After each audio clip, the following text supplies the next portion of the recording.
Hello guys, welcome back to another daily vlog. അപ്പം നമ്മുടെ പുതിയൊരു ഡെയിലി വ്ളോഗ്സ് വീഡിയോയിലേക്ക് സ്വാഗതം. ഞാനിത് ഇങ്ങോട്ട് പോകുന്നതല്ലേ? അതെ, നമ്മളെ ടെറസിലോട്ടാണ്. അവിടെ കുറച്ച് നാളായി എൻ്റെ കൃഷിത്തോട്ടം ഞങ്ങളുടെ കൃഷിത്തോട്ടം കാണാനായിട്ട്.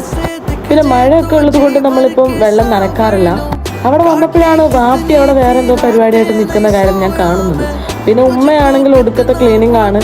വലിയ ചപ്പും ചവറുകളൊന്നുമില്ല. വാപ്പി വേറെ എന്തോ പണിയാണ് കേട്ടോ. ഈ കൃഷിപരമായിട്ടുള്ള പണിയൊന്നും അല്ല, വേറെ എന്തോ പണിയാണ്. പിന്നെ ഞാൻ വിചാരിച്ചു കുറേ പച്ചമുളകൊക്കെ മുളച്ചിട്ടുണ്ട്, അതൊക്കെ നോക്കി. പിന്നെ കുറച്ച് ചെറുതായിരുന്നു, കുറച്ച് കഴിഞ്ഞിട്ട് പറിക്കാമെന്ന് വിചാരിച്ചു. ഇന്നലെയും കൂടി ഒരു ഉമ്മി പറിച്ചുകൊണ്ട് വന്നായിരുന്നു. പിന്നെ ഇങ്ങനെയൊക്കെയാണ് നമ്മുടെ നിലവിലത്തെ എന്താ പറയുക കൃഷിത്തോട്ടം. പിന്നെ എൻ്റെ കറ്റാർ വാഴകളൊക്കെ കുറേ വളർന്നിട്ടുണ്ട്, ഒരുപാട് കുട്ടികളൊക്കെ ഉണ്ടായി. ഇതാണ് എൻ്റെ ചെറുമരം, ചക്കമരം, പാട്ടീല, പനിക്കൂർക്ക, മൈലാഞ്ചി ചെടി, വീണ്ടും പനിക്കൂർക്ക, വീണ്ടും പനിക്കൂർക്ക. ഇന്നത്തെ ഇത്രയുള്ളൂ. Bye guys.